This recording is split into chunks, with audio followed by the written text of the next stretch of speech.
Guys, gals, welcome back to another episode of Not So Subtle, episode 16?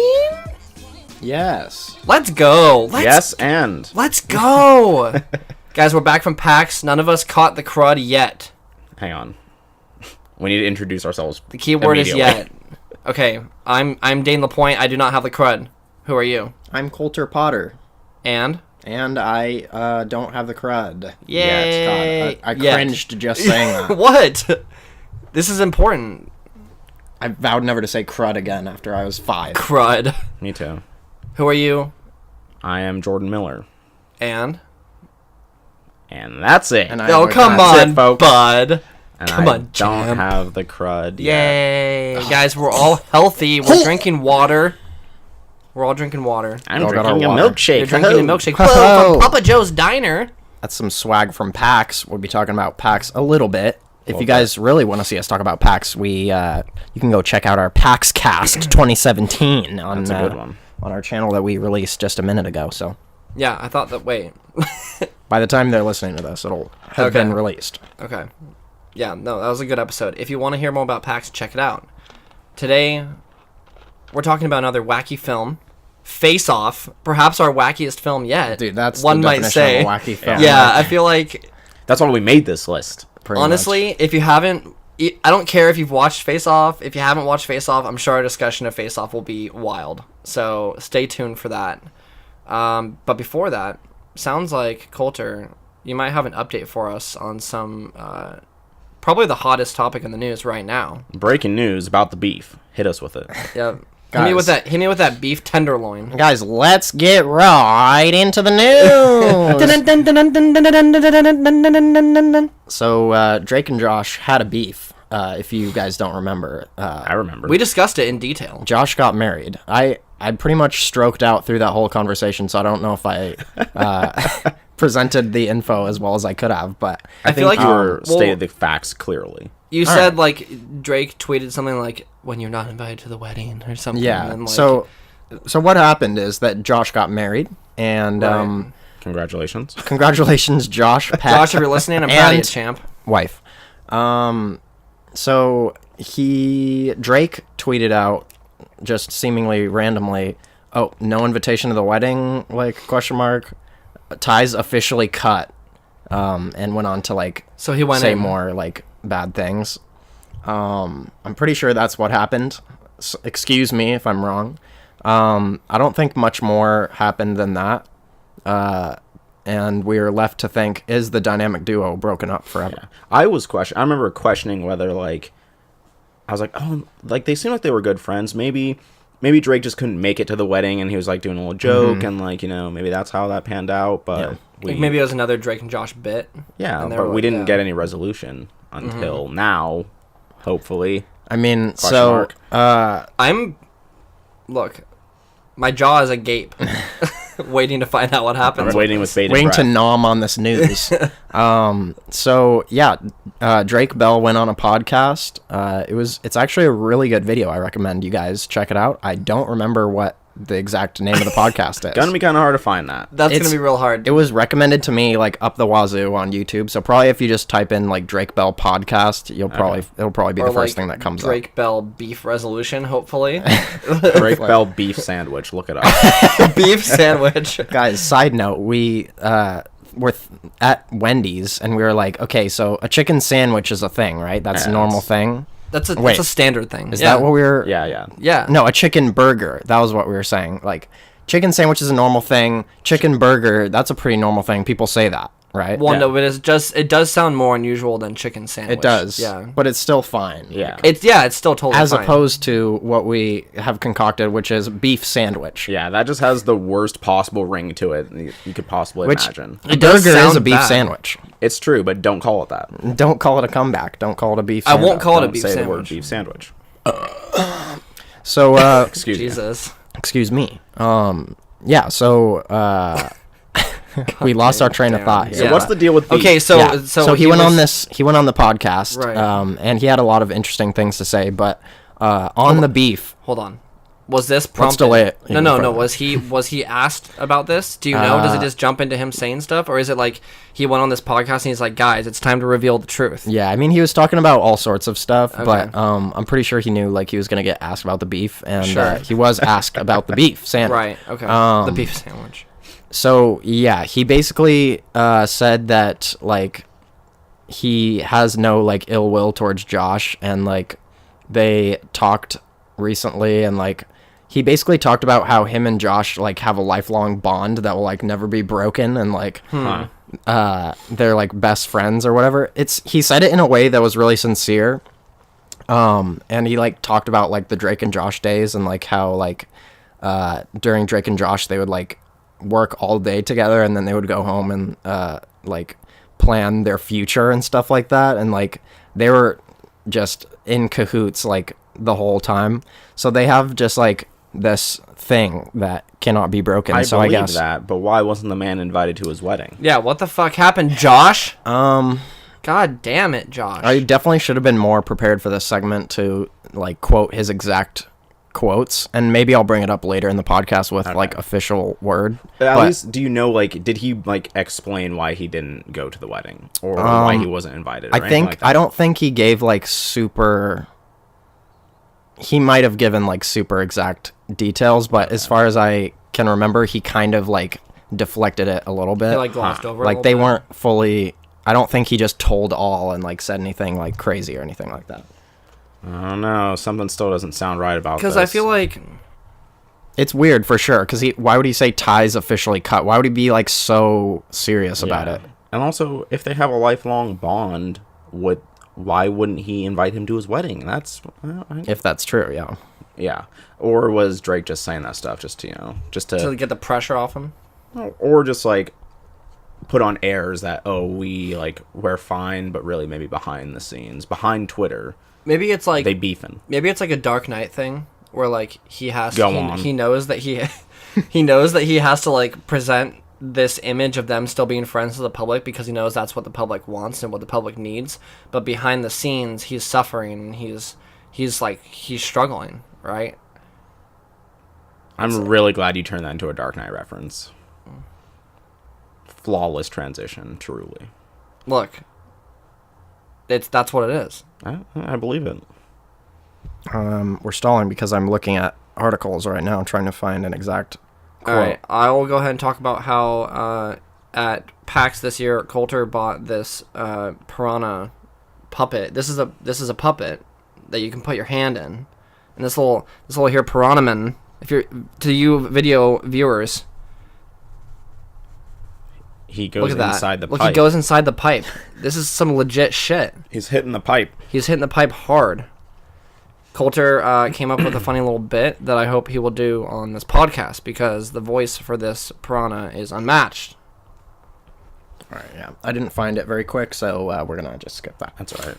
Okay. We'll give you I'll the come next back update. later, yeah. We'll get another update on that. Anyways, I'll link the video and you guys should just watch the video because it's really good. He talks about the process of Drake and Josh and like how he wrote the theme song and like Did he actually the write Amanda show. He talked about his relationship with Amanda and like all that, and his relationship with Dan Schneider, the producer of all the like shows, like all that, and Zoe 101, Drake and Josh, and iCarly and everything. I mean, Drake was a legit musician. Mm-hmm. He still is. How dare you? How long is this shit? What do you mean? Oh, it's a full podcast. It's Oh, okay. like, it's not as long as ours. I mean, yeah, So it's not who good. could be bothered to listen to a podcast as long as ours? Yeah, Jesus Christ. Well, that's a good update. I There are still questions lingering that I kind of want answered. Yeah, I definitely, it's partially my fault. I definitely should have been a little more prepared for this, but I just wanted to, talk about I mean, Drake I feel and like- Josh, because... I feel like if he had said the actual answers, you probably would remember it. So I feel like he didn't state explicitly one way or the other what really, truly went down there. Yeah, because possibly not. this is no trivial matter. I have to if know, man. No, yeah. If he had said something concrete, I'm sure you'd remember because this is the story of the year. Yeah. The story. Everyone's for falling. sure. This is the story of the year. about how Drake didn't get invited to the wedding. And he All right. looks so sad. And the in ties are photographs. officially cut. He's never going man. back. But they have a You're not lifelong mine, bond. Dad. I mean, I'm still thinking it's a Dark Knight thing, man. It's definitely a Dark Knight thing. All right, what do we got up next, guys? We on the talked docket? about the Drake and Josh beef. I hope to have a happier... This was a happy-ish update with some sadness lurking beneath the I surface. hope the beef gets cleared at one point. I want to get the beef out the way. Can we get Drake Bell and Josh Peck on this podcast to like get them to like You got- like where we're like we tell them each of them individually like, all right guys, we want you to be a guest on this, right? And they show up and then they're both there. We don't have the clout for that, but what if we The clout. No one has the clout for that. What on if Earth. we impersonate journalists somehow? Like, you know, we send them a message on our, like, on Not So Subtle Twitter. Look. They'd be like, oh, okay, this is great. We message, like, Drake and say, listen, we are writing a story. We need to know the real details behind this. Well, maybe he'll respond back. Look, Simple as that. it's not hard to impersonate journalists because Colter and I walked around Seattle with a mic and a camera, and some guy was like, "Do you do videos?" Literally, and I as soon was as like, I- yeah. And then he's like, "Oh, just can I have your card?" And he just took our card. Yeah. He was like, do you have a card? Yeah. Like literally, if we just walked around like anywhere with Colter holding a sick ass rig, with me holding the mic and doing absolutely nothing, someone will think that we're journalists. Just send Drake a bunch of pictures of us holding just mics and cameras and business cards, and he'll be and okay, business yeah. cards. It'll just be like it'll be us like those pictures that like trashy people on Facebook posted them with like 40s and like guns, but it'll just be us like holding camera equipment, being like, be like, "What's up, dude? I'm a journalist. I got this gimbal rig, bro." We're holding the camera Sick. out forward, but it's like sideways, like Yeah. Insta style. And we got a business card like in our knuckles, just like holding it like this, Wolverine style. I'm in. Ready to throw. Ready to throw those cards. Guys, we have business cards now. We're real. If you want one, let us know, I guess. I'll send you a print of it. Yeah, if you want one for like your wall to like frame it, like Mr. Krabs' first dollar.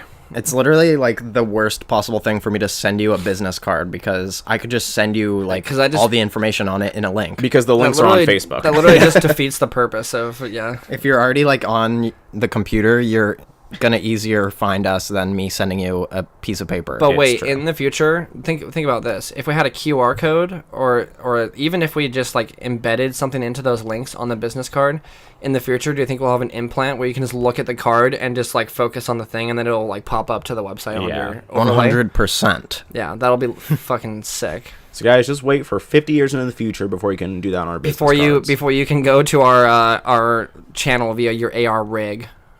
We shouldn't go too far into this, but you may have gotten this too. I signed up back in the day for a Google Glass Yeah. prototype, and they were like, all right, you can buy it if you want. And then I was like, oh, I'm buying it. And then I got on there and it was $1,500. And you're like, I'm not buying it. And I was like, I'm not buying it. I don't know if I ever got the invite to actually do it, but I do know that Google Glass went down in flames. Yeah. Pretty much. That'd be officially pretty. At this point. It would be a novelty to have it, though. That's true. Because no one has it. It's all about I- Snapchat glasses now. I That's saw what we- one. Let's I go. saw one person ever wearing Google glasses. Yeah. And it was the nerdiest possible guy you could ever imagine who walked into GameStop of all places. It doesn't look good. Yeah, honestly, I feel like that's one of the main reasons that it fell is that design-wise, they look like trash. Yeah. Like, They they look- need to look like normal glasses, and they look like you're a fucking like spaceman. So They look like you're that fucking weird ass Russian space guy doing Yeah. that. like they have to just look normal. Have you seen that video? No. We'll have to show you. Everyone after look this. up It's great. weird Russian Just look spaceman. if you just look up weird Russian guy singing. Yeah, it's like the The first video on best YouTube. thing. You'll find it.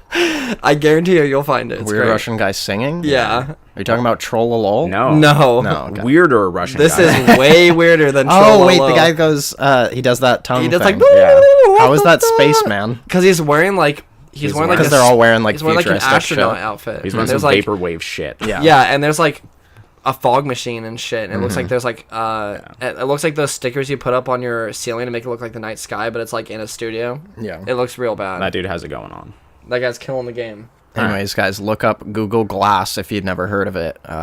It's one of those technologies that was too early, like Virtual Boy. It's bound to come back, but when it comes back, it will be in a way that is much more interesting and probably friendly to people. Wait, so what was even the idea of Google? I never understood. Was it like an overlay of like your phone on your like what was it? What did you even do? I don't think it had that like high tech of stuff. Like you could like take pictures and videos and like Yeah. I think you could see like maybe see like messages on it, but You could see some HUD stuff, I think. yeah, but it wasn't like, oh, I can like browse the web with my like eyes or something. You know, it wasn't that advanced, I don't think. Okay. But I think maybe you could. I don't know. Not I with your feel like- eyes, but yeah, I I, don't feel think like the you technology was speak there yet. and Yeah. then it like does stuff. I feel like it was a lot cooler than people made it out to. Like when it dropped and it was around, I'm like, why aren't people like talking about this? Because no one talked about it. I mean, probably because it wasn't as like useful as people imagined it to be yet. Yeah. You can pretty much do everything. Yeah, technology is not quite there, but it'll be back, I'm sure. Yeah. That's fair. All right. All right. Well, Colter, the next thing on the docket is your adventure in Seattle. So what was it, yesterday? Yeah, so the day after PAX, which was yesterday, I went to an event, Nathan For You live sneak peek of next season. Nathan For You is a hilarious show on Comedy Central. It's probably the funniest show, in my opinion, on TV right now. I would agree. That's pretty funny. Very quickly, he's in this show, it's about Nathan Fielder, who is kind of playing a character of like a businessman who's super awkward and nerdy. But he goes out in real life and helps real business owners with like silly ideas.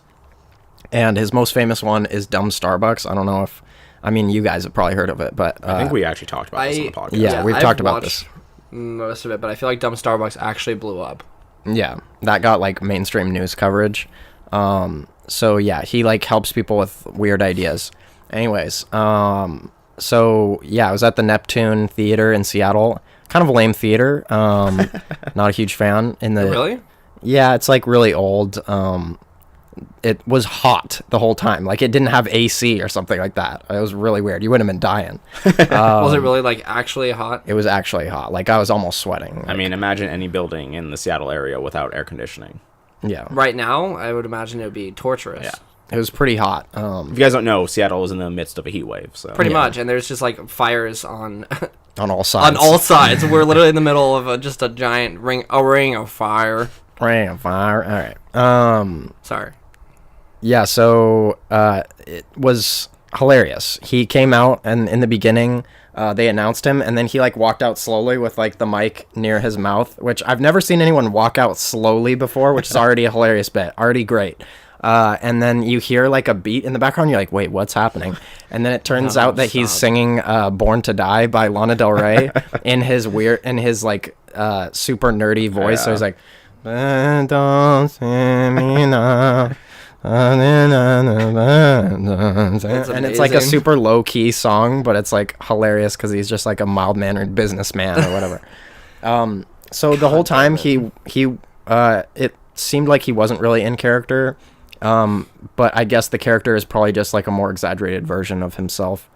well, because he wasn't like, was it like a like stand-up show or something, or was he there to like promote like? Like, what was the format? He was there for the season. show. So he did a little bit of comedy off the bat, just to like open it up, and he did that little song or whatever. And then he showed a full episode from the new season, which was pretty cool. Was it good? It was really good. And then he came back and he showed a like DVD commentary thing that apparently no one had seen before, but there was like, he brought some guy from the show onto the DVD commentary track, and the guy that just like derails the commentary track, which was pretty funny. And then he like took questions from the audience, except he only took 3 questions because he brought every person up to the front and he like interviewed them like kind of in a business style, like in the That's front of good. the stage. And he like just talked to me. He's like, "So where do you work?" And they worked at like Amazon or like Microsoft or How whatever. unprepared were most of those people? They were very unprepared, and it was definitely awkward for them. Yeah. Was it awkward to watch? It was a little awkward to watch, but he's a professional at this point at like, you know, disarming people yet like keeping them going, you know. It's ridiculous because watching that show, like, I sometimes question if it's real. Yeah. Because it's so awkward. Like It's so awkward, yet it's perfect. it is perfect, but it's like half the time when I'm watching that show, I'm just in disbelief that these people are actually being puppeted this badly by If that's the thing, is he's a mastermind puppet. Like he's a puppet He's a master. puppeteer. And if you can watch that show and just like believe that everything you're watching is real, which I don't know if it's stuff is like scripted or not, but I like to believe that it isn't. And like if you can suspend your disbelief for that, it's hilarious. It's like the funniest show on television. Yeah. It's amazing. Yeah. And then after the Q&A session, he showed one last clip from the new show that was like a shorter segment, and that was really funny too. So yeah, it was a really cool event. I kind of wish he just like did comedy and didn't really like show stuff from the show, but like it was billed as a sneak peek of the next season and stuff, so it's fair. Still cool to see it. Do we know when that's returning? I don't know the date that it's returning. I kind of just want to say what the first episode was, because it was a pretty funny idea. Yeah, can you say like what the like? They always have like the normal like descriptor for the episode. Like what is like the plan, the thing, the shtick? Yeah. So there's a guy. So this is actually an update from a previous episode. He worked with like a cab driver that was like mad at Uber. And they came up with an idea to like make the cab more popular by advertising that you can like birth your baby in the cab, and it's like they'll give you a free baby onesie that says like I was birthed in this cab or something like that. That's just insane. Which is insane. But apparently, I don't know if this is real. It probably is, but apparently Uber like stole that idea and actually gave away like onesies to babies that were born in Ubers. No way. Yeah, or something like that. And so they were like, okay, they completely stole our idea. Like, what are we going to do? So he meets back up with this guy. And so they plan an idea where they recruit people to, like, old cab drivers to sign up for Uber and then give bad service if called upon. So how they describe it is they're creating a sleeper cell of cab drivers within Uber that could be activated at any time to do bad things. That's good. And so they have to like go through the recruiting process of getting like cab drivers, and they have to like keep their identities secret. So there's one point where they like come into a room of cab drivers and they just have ski masks on and they're like talking.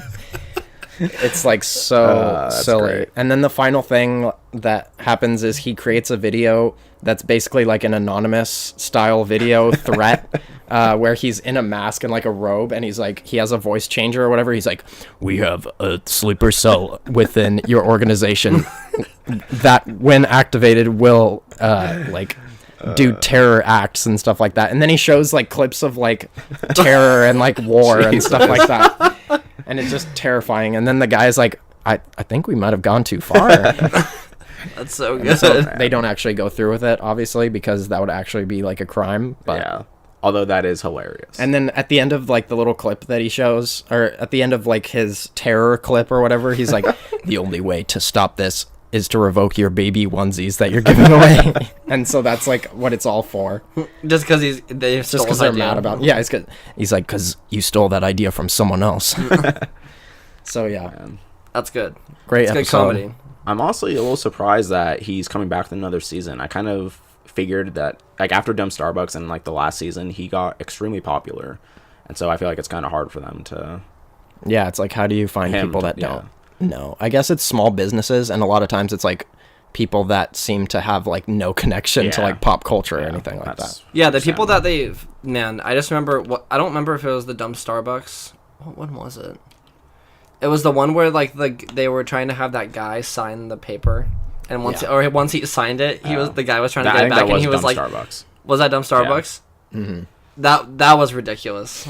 That guy was actually angry. He's done so like I think it was like the season finale of one of the seasons is when he like convinces some guys like we're gonna make you appear to like do a tightrope walk across these two buildings. You're gonna be like a hero and like get this date for this girl. And then it's actually just him like doing all that stuff. And like he actually like trained to do like tightrope walking and stuff, and just puppets like an entire town for like a month. It's it's the craziest thing I've ever seen. He like creates this publicity stunt for the whole town where this guy, the guy that he gets is going to walk across this tightrope and then like see his like date at the end of it and like hopefully like kiss her or whatever.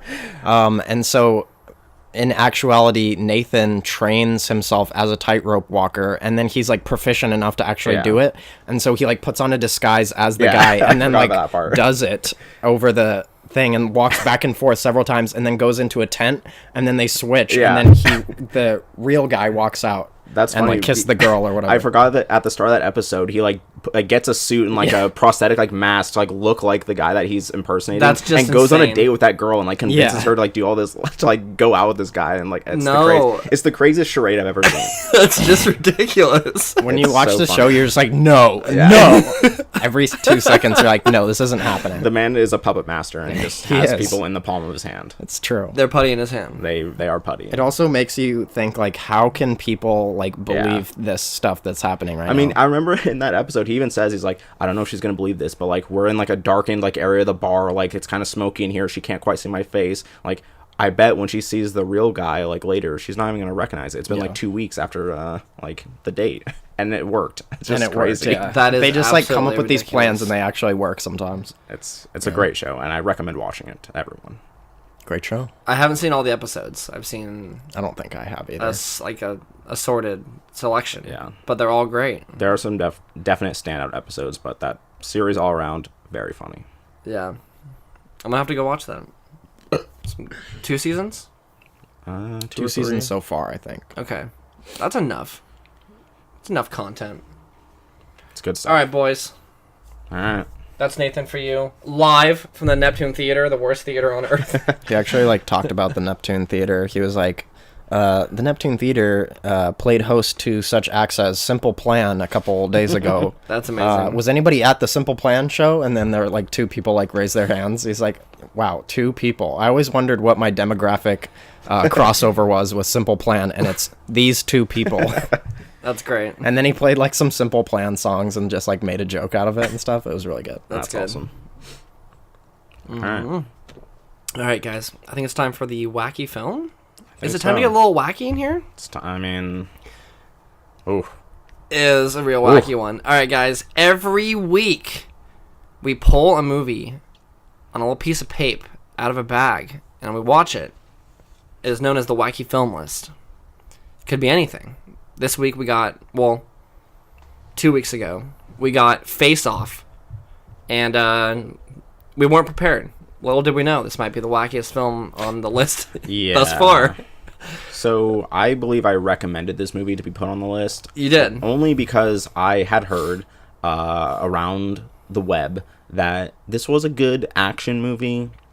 Like, some people say it's their favorite of all time. I was like, okay. I didn't know this. This movie is directed by John Woo, who is a very famous He's a legendary action director. A lot of people have probably seen the classic Dove scenes. That's John Woo. It's a trope. But I didn't know that this was directed by him. So when I saw his name pop up, I was like, oh, this might be even cooler than I imagined.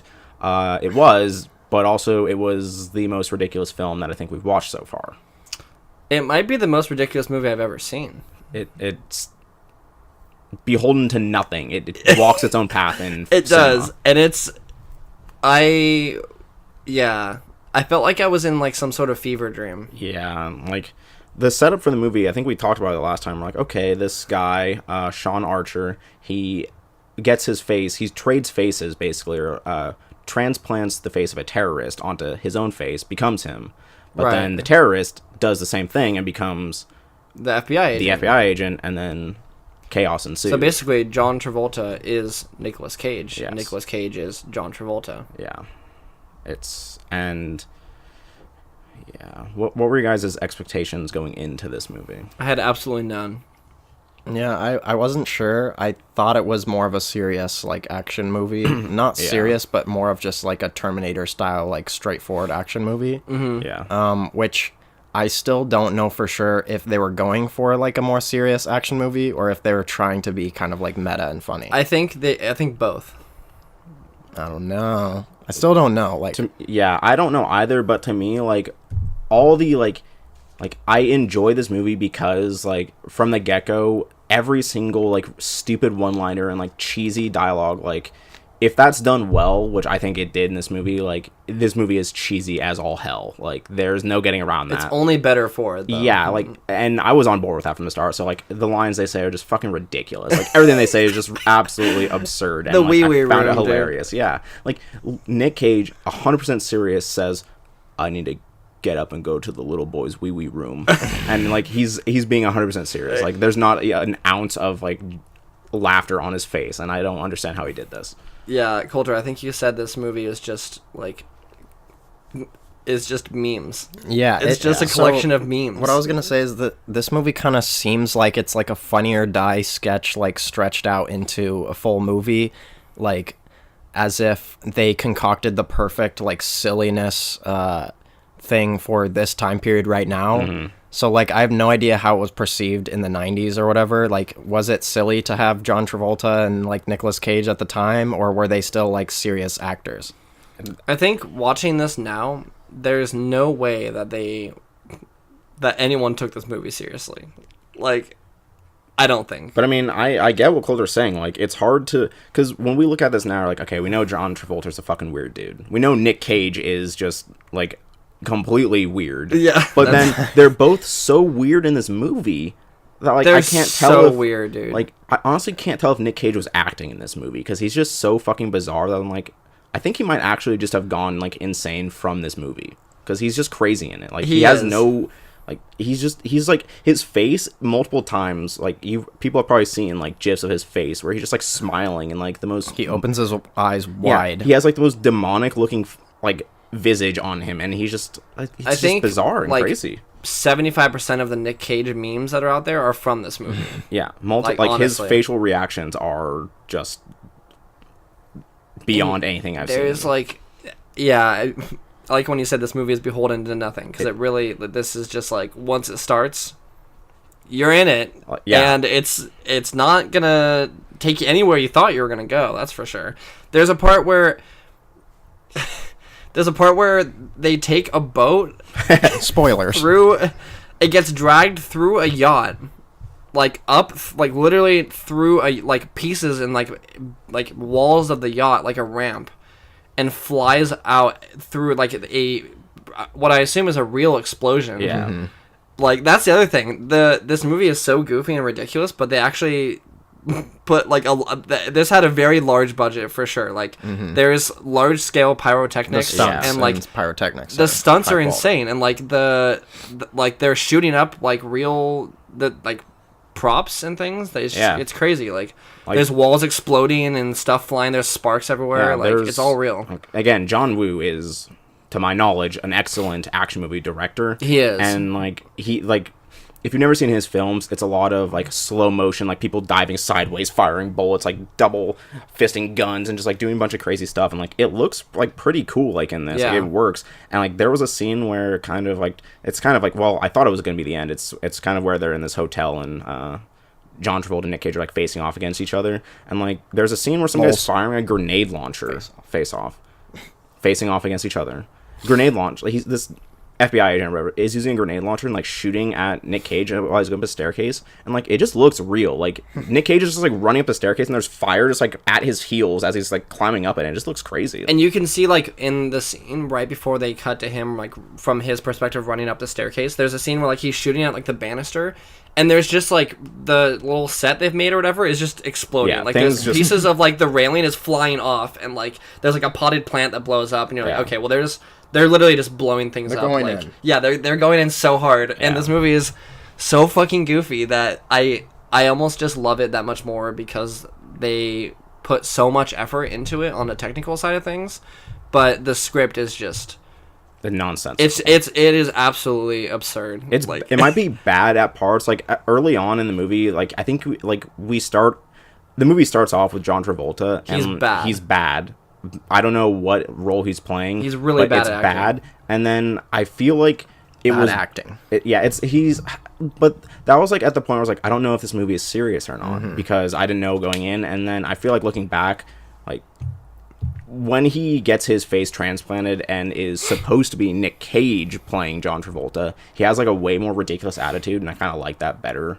Like I feel like when they switch roles, they kind of like they act better like in that way. They do. I think it was mostly because he started acting more like Nick Cage's character. Or it's weird to say that. Nick Cage started acting more like Nick Cage, even though he was supposed to be John Travolta when they were in prison, because he was realizing that like his brother and everyone was like looking at him differently, and like they thought he was weak and everything. But then he was like, "Oh, I'm Nick Cage. I can just be fucking crazy." So then he just goes like he was already at like like a 9, and he goes up to like a 15.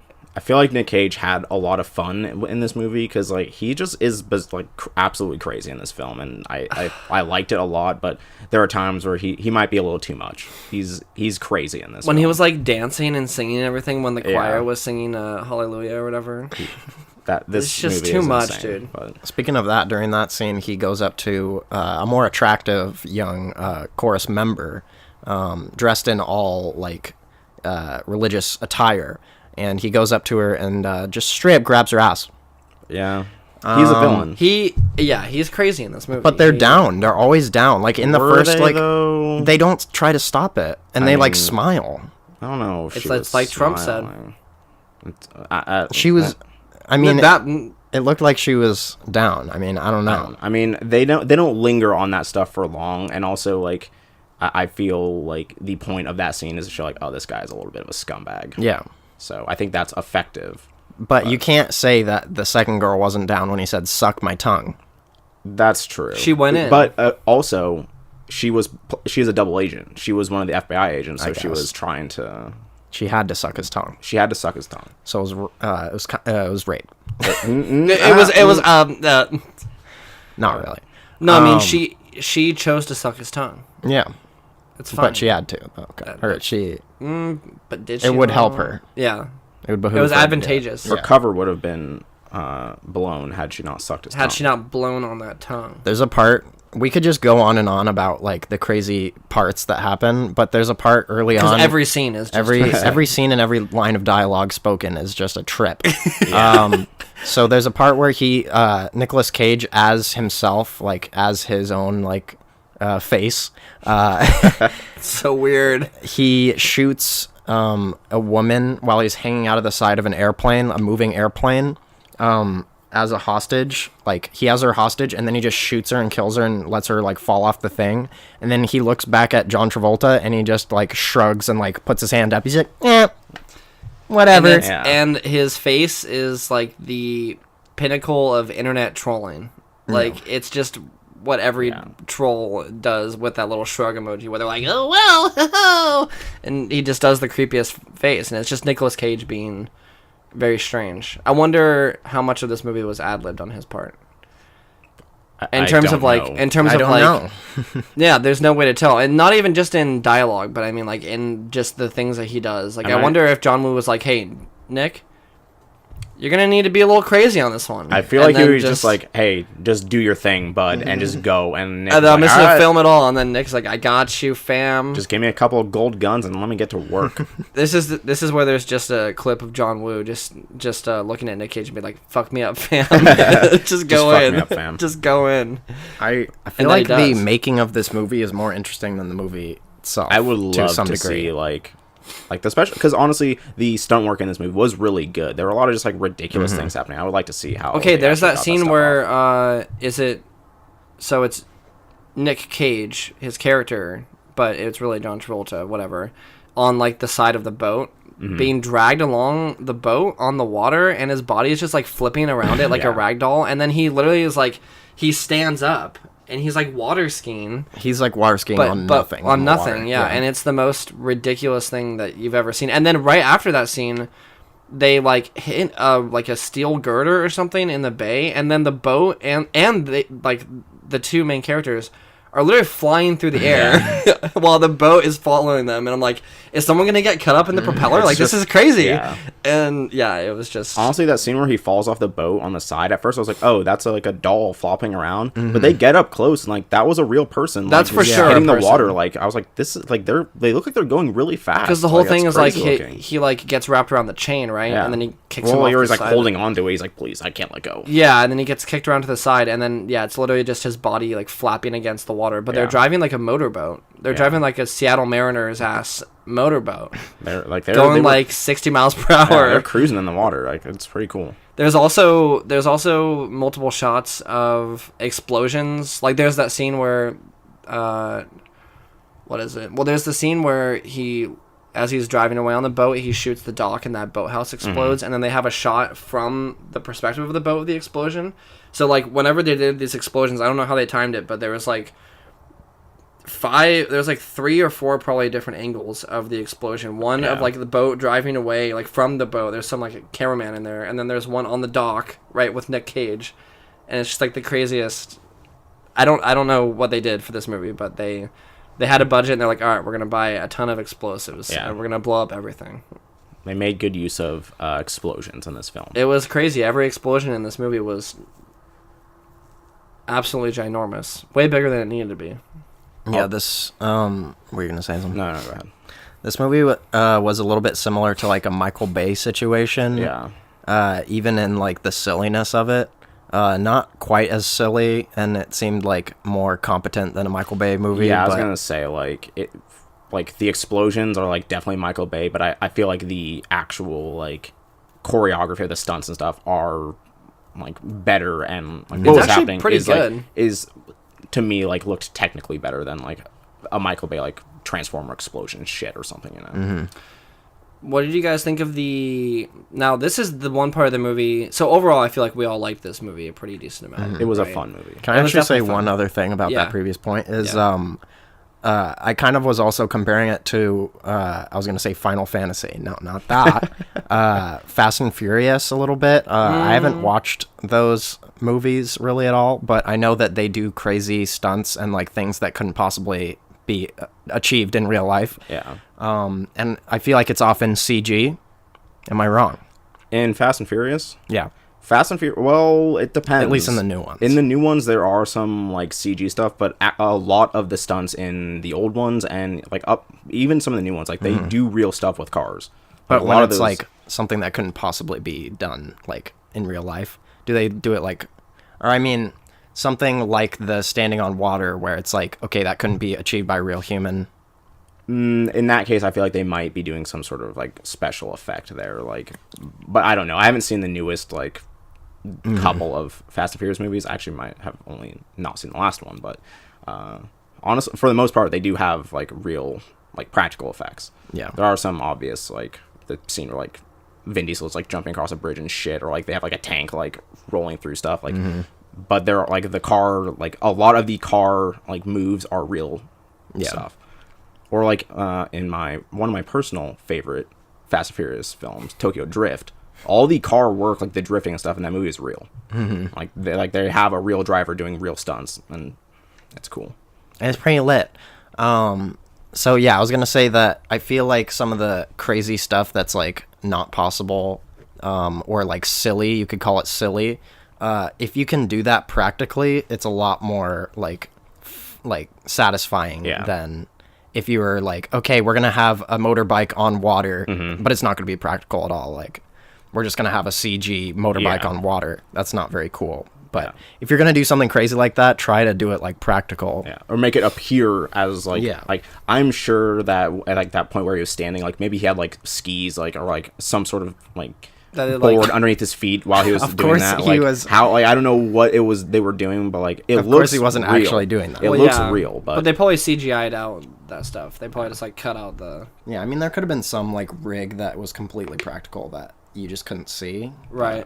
But they do a good job of hiding whatever wires they have going on there. Like it looks very good. And this movie was what, 97? Yeah. Is that what you said? I feel like that's pretty good. Yeah. My favorite scene in that movie was in the church because it was just this beautiful build-up of like, I was waiting. I was like, are they going to have the doves in this movie? I got to see John Woo's classic dove scene. And then they get to the church and there's just fucking doves flying around and like everywhere. There's just the best part was when he like this little kid like ring bearer like comes up to John Travolta and hands him a picture, and it's of Nick Cage's son who was killed by Nick Cage, the actual assassin, beforehand. Before he was John Travolta. Yeah, yes. Nick Cage as Nick Cage. Yes. And then Nick John Cage's Travolta face. just like is pissed off and just crumples it up, and then the final scene is just them like alone in the church just shooting it out, and it was just ridiculous. I mean, the scene before that where there's two scenes I want to mention. The scene before that where he's like lighting the candles and he's like praying or whatever is just absurd because it's intercut with John Travolta like sitting there just like stewing in his chair, and it's playing like a Gregorian chant. Like the most intense music you've ever heard, like getting ready for like a medieval duel, but it's just the stupidest scene. But then the other cool part was where Nick Cage, or it was really John Travolta as Nick Cage, was with the double agent and the boy who was supposedly his son, or like it was supposed to be his son, right? Well, When they were there was in no the- double agent. Like, that woman was not a double agent. Oh, was she not? No. Wait, then who was that? That was Well, Nick. Sasha. Yeah. Yeah, Sasha. One- That's why I was confused the whole time. That's why I was like, who the whose fuck side is she on? Sasha?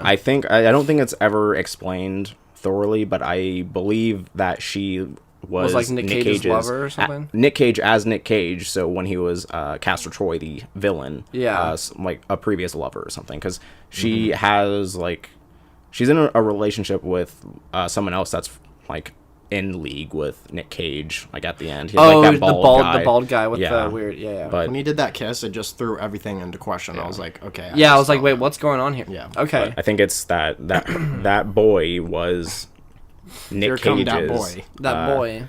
son with Sasha, but they Okay. are no longer together, I don't think, at the end. Okay, so regardless, that scene where he's seeing the boy and then the SWAT team attacks Mm-hmm. the house, when they put on like the headphones and it's playing like Somewhere Over the Rainbow or Yeah. something, and it's literally just like a slow motion like waltz cut of like a ballet of people just dying. Like policemen are getting shot Yeah. and there's like actual explosions and crazy stuff happening, but it's just playing like the most chill song ever. What if they had decided to do?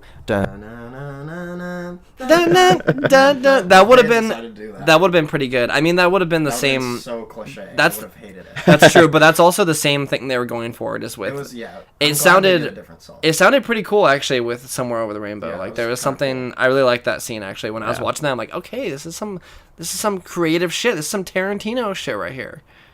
So yeah, I like that scene. What was I gonna say though? I had something I wanted to say. I forget.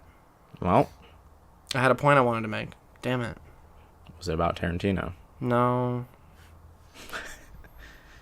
Inglourious Bastards versus this one, which was better? Stop This that. one.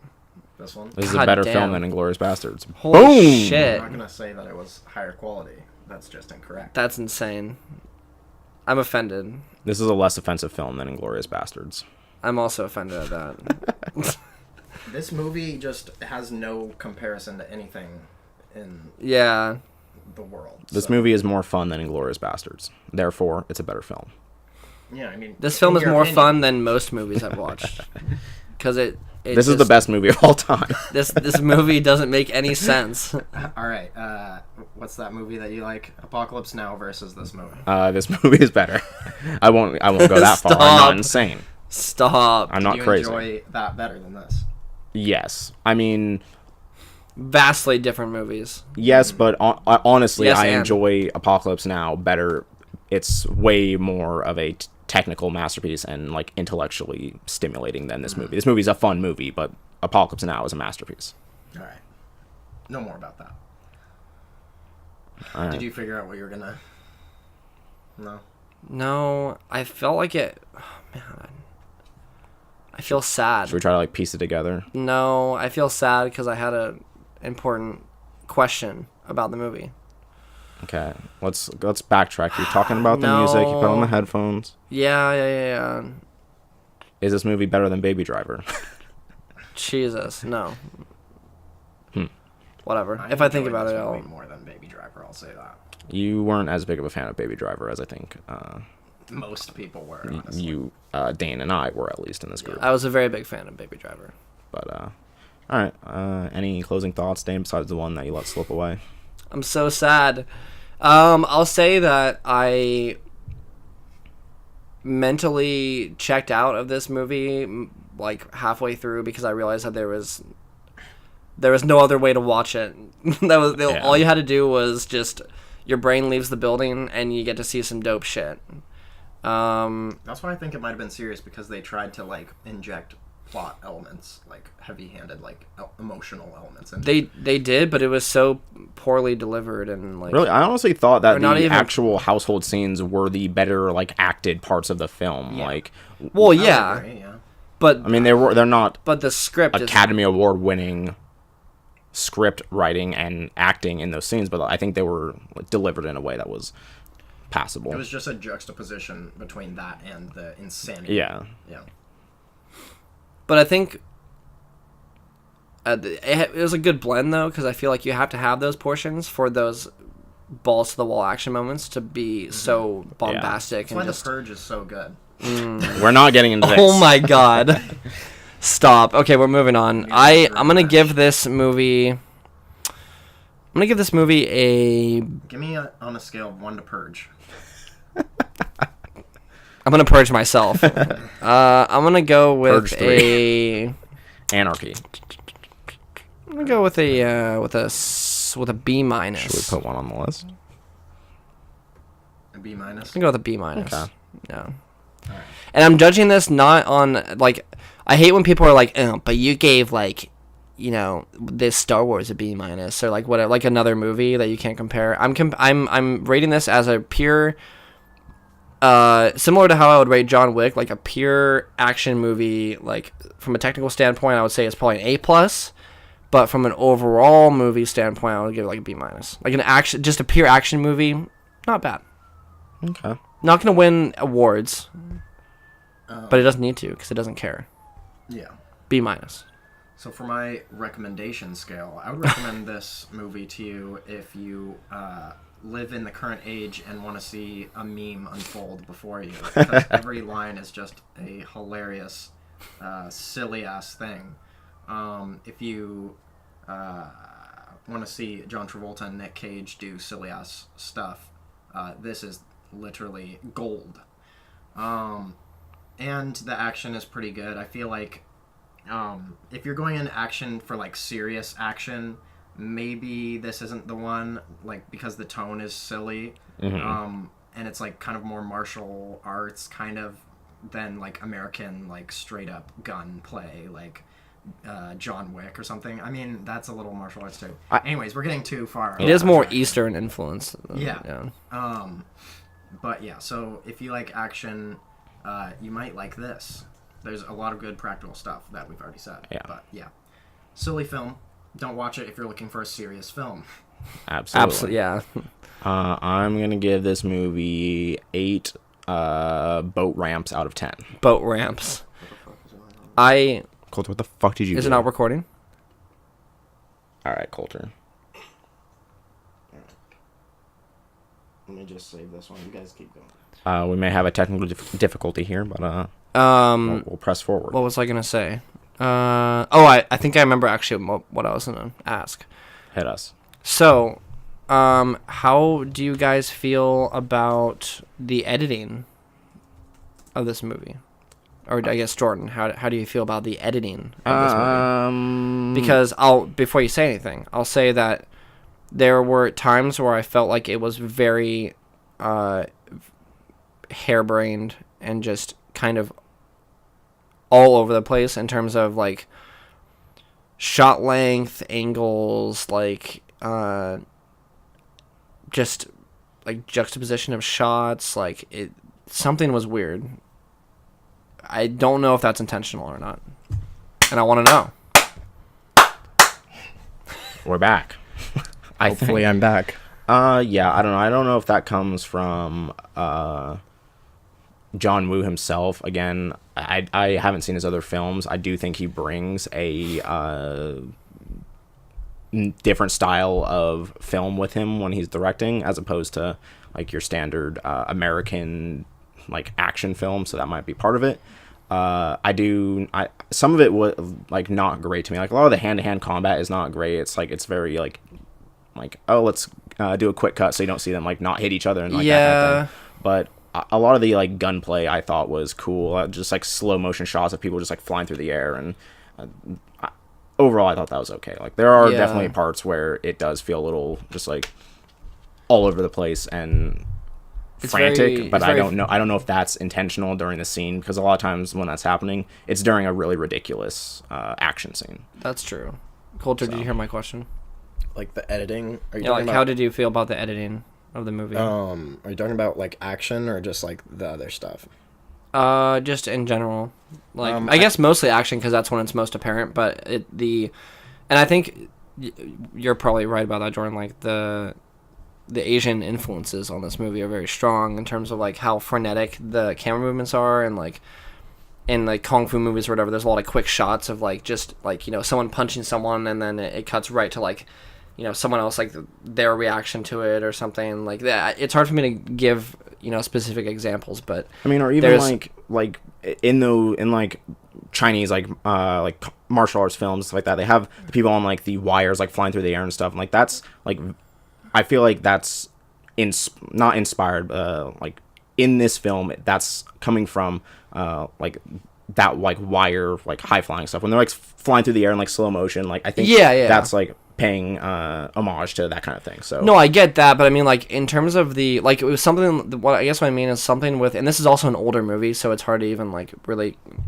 compare this to like what I was gonna say was either my main examples right now are probably either John Wick 1 or 2, Mad Max, or like maybe the like first Bourne movie, where they have like, maybe less so the Bourne movies, but those movies have really long takes where you can clear, like especially Mad Max, you can just clearly see like mayhem unfolding before you, and that's probably just because they're able to actually orchestrate it a lot better. But there's no question what's happening. You're like, okay, I'm seeing like a crazy ass car explosion. There's no cuts. There's no like jump cuts. There's no like weird angles of this, like 5 different angles of this happening. It's just you get to see this happen. But then in this movie, it's like, for better or worse, it's like a million cuts per second, especially in the action, which is it's not shaky cam, but it's just so many different shots of things happening. And I felt like at times that was almost more like distracting to me than like what was happening on screen. Yeah. I think that like, if that makes sense. The like John Wick style of fighting is something that has happened like recently. Like those long takes of fighting are things that came from like the Bourne movie. Like that style of like action is like is recent. Like that you don't find that in older action movies. That's true. I don't know if that's just I think it's just the technical limitations. Like, technology, and we know how to do that better. But yeah, that style is definitely like a modern, recent thing. I haven't seen the Bourne movies in a while, but I saw like a breakdown of a clip, and it's the most cut, like edited thing I've ever seen. So I don't know. It is, but those movies are known for having like a lot of, there's a scene in Bourne Ultimatum where they're fighting in like the bathroom where he has the book and he's like punching him and everything. Yeah. Like they have actual like legit fight choreography with like real martial arts. Yeah, like as opposed, very obscure martial arts fighting styles. As opposed to like in a bunch of like older movies, like even in this one, you know, like when they're fighting, like you see them like, oh, like I'm not gonna actually punch them, we'll cut the camera. Like whereas in like Bourne and like John Wick and all these movies, like they do an excellent job of making it look they're hitting people. Yeah, they're using like Krav Maga and like they crazy like Muay Thai and crazy. Or, like in the raid, like they're hitting each other, or at least appearing like way. Like it looks much more realistic than and I get that they can't do that in this, but not even so much with the choreography. It's just the editing is so aggressive in this movie that like, and I liked it in some parts, but I don't know. I was just curious if you guys picked up on that, or if you were. For me, it stood out at points as being a little abrasive. Yeah, I never really thought about it like while it was happening. I would have to look back at it, but it didn't seem to be so like edited that I was affected by it. Yeah. I feel like John Wick is like the slowest editing. As far as editing wise, like I feel like Bourne is like edited quite a bit. It is. Even if you can like see it, I know that the like choreography is really good for that stuff. So I feel like that like is top of the scale, like editing quickly. And this might be a little slower than that. So I don't know. It's definitely like we've talked about it a lot, but yeah, it's pretty much all I got. I just thought it was interesting. Also, the editing and like just the normal parts. There's a lot of hilarious comedic editing of like slow motion in like emotional situations.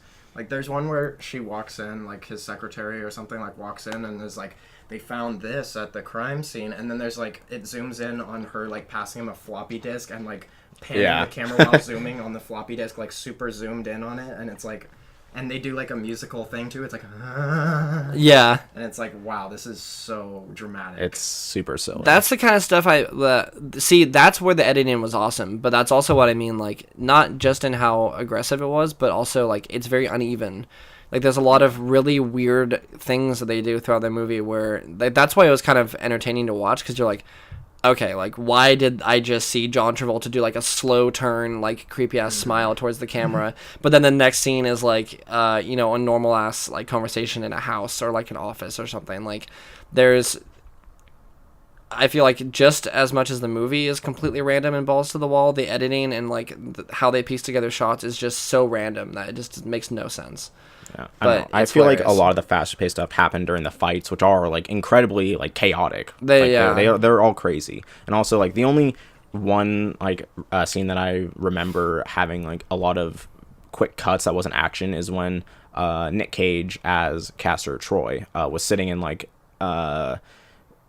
he's in a coma in some sort of special ops hospital, and he calls in this doctor who did the facial reconstruction surgery, and as like a way to like show like how messed up he was, like he would like walk and talk for a little bit, and then it would cut very quickly to his face where his face was gone. They actually cut his face off. Yeah. And like it was just for a split second. They did that a couple of times. I thought that was effective and just showing how like messed up that was. Yeah, and then he goes right up to him, and you can see in the reflection in his glasses, you can see his face, and it's like totally messed up. That was cool. Thought that was that cool, kind of but- stuff is cool. Yeah. All right. Overall, fun movie. Yeah. I think I want to talk to people who have watched. I want to see what other people think of this. I feel like we're in a bubble. I think there are people that probably know for sure whether or not it's like a meme or like meta or whatever. I or need if to they're know. Playing it completely serious. I want to know. I'm sure there's Someone's some. probably yelling at us, right? Yeah, probably. I mean, I'm sure there's a. I want to say it's a meme. Like, I want to say it's just a goofy gag. But I want to go on YouTube and see if there's like some. I'm sure someone's broken this down. Yeah. Given like a funny review of it or something. After we call Drake to get that interview, let's get John Woo in here. We can. That's pretend to right, be because if journalists he and get sees him. that we resolved the Drake and Josh beef, Like, there's no question these that guys John are Woo will join us on this podcast. they're legitimate journalists. John Woo is the biggest Drake and Josh fan. It just cuts to him like drinking like sake in his. No, we're not gonna do this. Wow, we're you not gonna do this. Completely just. I don't even think he's Japanese. I don't think it's either. I think he's Chinese. I'm not going to make a statement one way or the other. Anyway, who knows? John Woo is awesome. It doesn't matter where or who he is. I had a stroke. What gender? It doesn't matter if he's a Zer or a Zimmerman. All right. Don't do that. All right. Well, guys, at the end of this, close to the end of this episode, we'll be picking another wacky film. Whose turn is it? Do we know? We never do. I picked this movie. I think it might actually be me. Yeah, it's you. I agree. Okay. So later on in this episode, I will be picking a wacky film. Who knows what we're gonna pick next? Yeah. There's some wild ones left in there. We haven't picked a single Disney Channel original movie or the bomb of all bombs, which is The Serbian film. Serbian film. I feel like we're getting The odds are ever increasing. We're getting dangerously close to getting into the dark timeline of the wacky film list here. There's also a lot of, some would call them critically acclaimed movies, such as Citizen Kane and Leon the Professional. Leon the Professional. Yeah. The best movie of all time. I Yeah. actually don't Next even to know if it's like a classic film or anything It's like not. that. But It is. It sounds like an old French film. It that, like, does. only filmed It sounds like the No, first that's film. I hate you so much. It's a acclaimed movie. It's a popular movie. Okay. All right. All right, I hate everyone. Guys, What is happening, dude? Okay, sorry to everyone listening. For some reason, it just stops recording on my computer randomly throughout this episode. So you can't really hear me that very well, but should I turn my mic to the thing? yeah, let's just do Okay. Figure eight. Doing figure it a, out, and then like put it like right here where my water bottle is. Okay. mid-cast technical recovery here. All right, we got this, guys. It's Let's fine. Just continue on here. We're fine. We got this. Okay. Moving on. It's okay. Guys, I am under duress. What are we talking about next? You know, that's a fantastic question, Jordan. We all went to an event this past weekend. Indeed. What event was that, Jordan? PAX West 2017. 2017. No longer PAX Prime. Was it PAX Prime last year, or did they switch that last year? I think they switched it. Ever since they've expanded their efforts across the globe, it's now been called PAX West. Across the United States. No, Australia. There's a PAX Australia? Yes, PAX Aus. 4 people go to that. Sorry, It's 12. actually not very big. Highly attended. Wait, I thought it was pretty big. I mean, I don't know about bigness. In I what, don't know what you mean by relative to what? To the Titanic? Okay. I don't know. Okay, so we went to PAX. We had our PAX episode where we talked at length. that. PAX Cast 2017. PAX Cast, yeah. I don't know if I would say we talked at length about... Well, we talked about PAX. I don't know if we talked about as many games as we probably would have wanted to, but we also didn't play a lot of games. I feel like we breezed through it a little bit. We did, but it was also 1 a.m. Yeah. But, I mean, So, do we have any additional comments on PAX? Do we have, like, a game of the show? Do we have, like, favorite moment of the weekend? Do we have... I'm actually curious as to what you guys... Because I was not there on Monday. I know you guys went and saw Wolfenstein. Yeah. So you probably want to talk about that, because we didn't see that during the PAX episode. I would like to talk about but Wolfenstein. also, I just want to say, like, I didn't see as much as I wanted to there. That's partially due to me only being there 2 days. It's also mostly due to the lines being abysmal. It took me half the day to play Monster Hunter, which I don't regret. I mean, that's a decision that, like, if you're going to play those games, you have to make that decision, so I don't regret it. I mean, I'm not going to be able to play Monster Hunter for, whenever it comes out, early next year, whenever that is, so I'm not too upset about that.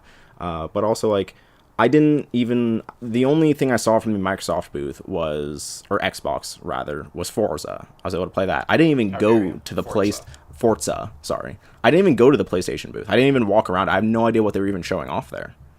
Not too much important. They were showing some, like, VR, and then, like, a lot of games that were already out, and, like, some games that no one cares about. They had... like God of War or Last of Us 2? No, they didn't have any of that. Bummer. So that's the thing. Like, this PAX was good. I felt like it was devoid of heavy hitters. A lot of the best games are not coming out this year anyways, so Yeah. Next PAX I'm sure will be awesome. There's gonna be a ton of cool stuff there, but Yeah. just not a lot of heavy hitters coming out this fall. So Yeah, so a lot of... I walked through the PlayStation booth. They had a lot of indies. They had, like, The Inpatient on VR. They had a few other VR-related stuff that, I'm going to be honest, I don't care about. So I don't know what it was. I have a VR, and I don't even really care about it. Yeah, which is upsetting, and that's no one's fault but PlayStation. I feel like we're heading towards another Vita. That's another topic entirely, but I'm not happy with their VR approach. They also had... I can't tell you a single game that they had there that I really wanted to play. Like, even at E3 at the PlayStation booth, they had, like, Call of Duty, which is to be expected now. They had Star Wars Battlefront 2. I don't even think I saw that here. I was gonna say, is Battlefront 2 not at PAX this year? I didn't see anything. I don't think I saw it. They had Uncharted: The Lost Legacy there. Great. Like, I don't know. I was shocked at how they didn't have at least, like, a big... They could have honestly had, like, their entire booth centered around, like, a weird God of War, like, setup, like some sort of, like, temple or something that you go into, and if it's, like, a demo that you watch, like, that would have been talked about by everyone for sure, because God of War is one of the most hyped up games, period. So... I don't know. Yeah. It was weird to me that they didn't have... That's impressive. I feel like Microsoft and Sony at this PAX were a little lazy in their games. Also, Microsoft just has nothing coming out, so... They have nothing. That's on them, but I mean... They didn't have Crackdown because they delayed it. Forza is Forza. Forza. Forza. They also have, like, nothing to back up their One X. Yeah. Which is so weird. Colter, I don't know if you heard this, Dane, if you remember this, we were at the Giant Bomb panel, and they brought a story that supposedly one of the Xbox One X games, and if you guys don't know, Xbox One X is a Microsoft new Xbox console coming out, it's supposed to be incredibly powerful, 4K, all that fun stuff. They said, we have Battlegrounds running on the console on an Xbox One X here. They didn't have the console visible, I don't think, but the story goes that as someone was playing it, a Windows notification popped up on the screen that they were playing on, implying that it was just running on a computer and not even on an Xbox. They were just playing with an Xbox controller, which is like, what the fuck are you people doing? Come on. Like, Yeah, if that's true, that's pretty crazy. That's I remember them talking about that. That's insane to me because at somewhere in the Xbox like area they had a because we walked by and I was like, dude, we should play some Pumpka. And I was like, there's literally no reason to play PUBG. I played like 300 hours of that game. There's no reason for me to play that at PAX. There's no reason to play PUBG with a controller at PAX. Like, yeah. It would be fun to, like, play where there's 100 people, like, in one room and you can see people actively, like, dying. Yeah. Well, that's the other thing is that where they were having the Xbox in quotation marks thing, there wasn't 100 people there. There was, like, 4 stations, but a full match going on. So, connect the dots. It was on PC. They're on PC, like, running shit.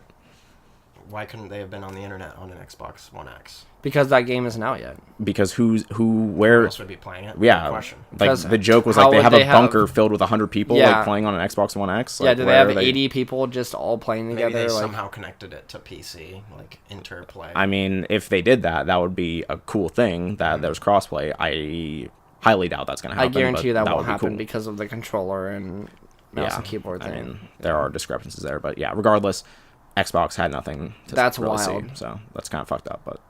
Yeah, I don't know. That's upsetting. I was gonna say, should we talk about Wolfenstein? Sure.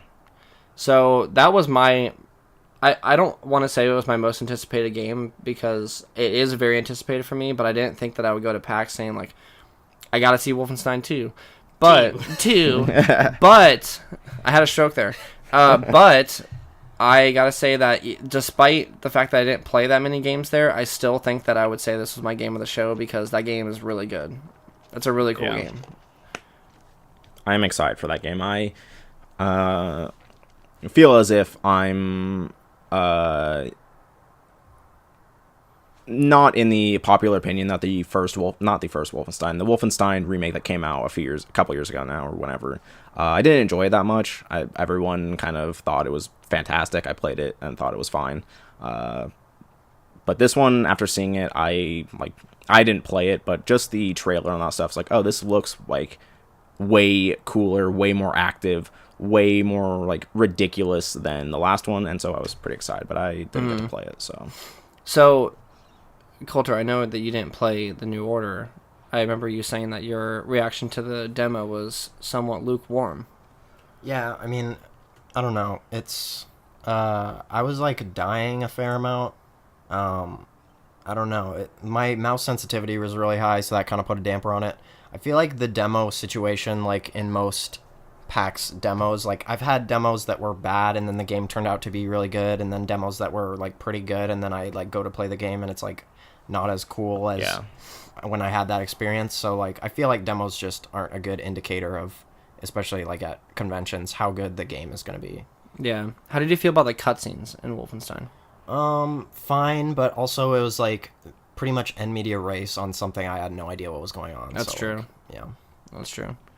Well, one of the cool things I liked about the first Wolfenstein is that they take a really dramatic approach to the storytelling. Like, do you remember how like that game is super serious and BJ Blazkowicz is always like, they're coming in, you see one like, of the my darkness reasons I didn't and... like that game. Really? Yeah. I love that so much about that one. So in this one, like there wasn't as much of that in the demo, but the whole demo is absurd. If you guys haven't seen it, it's you wake up from a coma. You've been in a coma for 5 months. The Nazis have completely taken over the United States, and you're on like a U-boat, a captured U-boat. Wait, the Nazis have taken over the United States. Isn't it? It's an alternate history where... It's an alternate history where it's actually just our history now. Boom! Ooh, okay. So you're doing a comment on the current... Listen, in this game, Donald Trump is president. No. No, so yeah, you're on this captured U-boat, and you wake up, and within seconds, you're thrust into a wheelchair. And the entire first level of this game is you in a wheelchair wheeling through a sub, just gunning down Nazis, which is the most ridiculous... Yeah, it's the most ridiculous premise for... a first level. Yeah. And I really like how it subverts some first person like tropes, like where you go into a room and there's like a yellow ladder and a hatch and you're like, oh, I gotta go up there, but then you think like, oh, I'm in a wheelchair, I can't climb this ladder. So there's a bunch of like really weird things you have to do where you're like, at one point you just like fling yourself down a staircase and you're like bumping down the staircase and shit, and like you get thrown down a ramp and like you literally fly out of the wheelchair and you're just like, you have to crawl towards your wheelchair to get back in. Like there's the most insane, absurd things happening. But what I really liked was the cutscenes. The cutscenes are like the cinematography and like the actual, like, it looks like you're watching a movie. Like the acting is really good. There's insane shots, like when you probably saw it in the reveal trailer where you go up onto the deck of the boat and you look up and there's that weird ship with all like the ropes and everything. Crazy. Really, really cool. Like, so I would probably I hope this story that they're telling is more ridiculous than the last one, because the last one is dead serious. Like there are some like weird moments in there and kind of a level of absurdity, but the last game, like I didn't like BJ Blazkowicz as a character. He was, to me, very boring and like run of your mill, like gruff military dude, saying like stereotypical buzz cut guy with like deep grizzly voice. Like that was his thing in that entire game. I feel like the whole thing was that he was like physically that guy, but he wasn't, like, characteristically he wasn't like that in the first one. Like he was a lot deeper, and I guess the way they present it is that he looks literally like the stereotypical, like, just like he did in the first game, just like blonde-haired, blue-eyed, like, Nazi killer dude.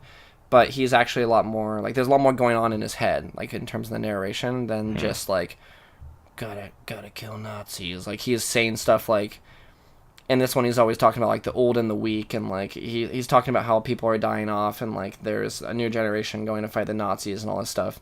And so I feel like there's, I don't know, they make it physically and, like, you know, characteristically, he looks like he's kind of the stereotypical, like, Nazi killer dude, but then the narration kind of, like, throws it on its head a little bit. So I don't know, maybe that was just from this demo, but regardless, I'm so excited to see that game. It's cool. It looks cool.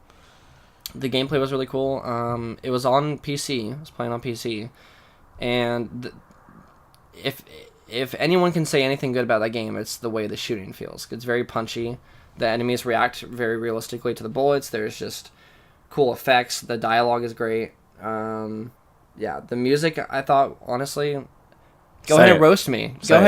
The music was cool. It was like this bumping, like thumping, kind of creepy bass line with like it was like horror music kind of, because it is really creepy when you're going around with this sub. But then you meet, what's her name? Crazy blonde lady from the first one, Frau Engel, the one who gets her face blown off. So she's back in this one, and when you meet her, she's like pretty much the devil. Like, she's just incredibly sadistic and evil, but her like little soundtrack is pretty awesome. So I think that game's gonna be great. Cool. And it's coming out this year, right? October. I think it comes out the day Destiny 2 on PC releases. Okay. I don't know when that is, but 24th, I think. 23rd. Late October. Sweet. I think. Anyway, that was good. That was probably my game of the show. I did get to play. We played Super Slime Arena or some garbage. What was that game that we played? I actually didn't. Oh, you didn't play that? Play that.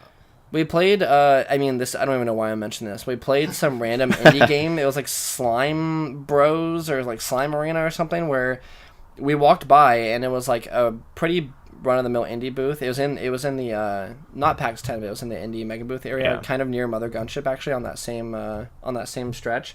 But it was literally just like, they had a big TV with the Super Slime Bros logo, and then on the floor they had like Guitar Hero controllers. Oh, like, I saw those people doing that. They had every controller that you could probably imagine, from retro to new. They also had like a Dreamcast like fishing like rod controller, and you can apparently play the game with any controller by pressing it's like the D-pad or whatever, or the joystick, and then like the A button or something, where you literally have one attack and it's a one-hit kill.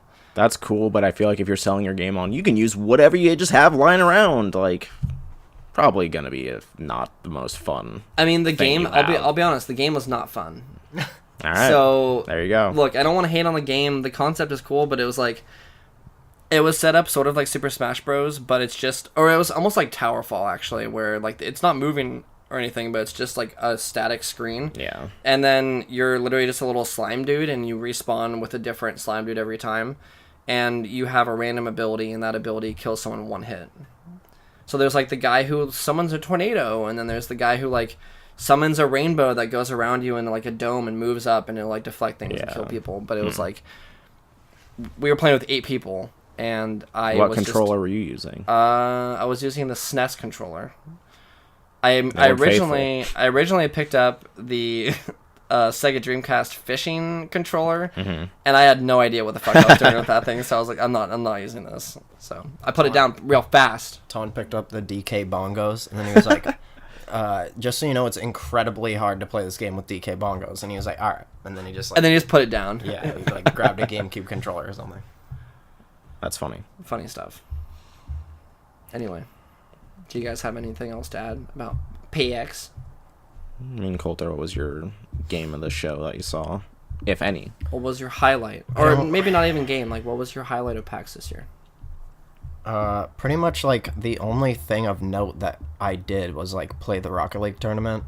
I mean, we like did other stuff kind of, but this is like, this year you were talking about how there's not really much heavy hitters. There's literally no games that I cared about at PAX this year other than Mario Odyssey, which I didn't play and I didn't really need to play because it comes out pretty soon.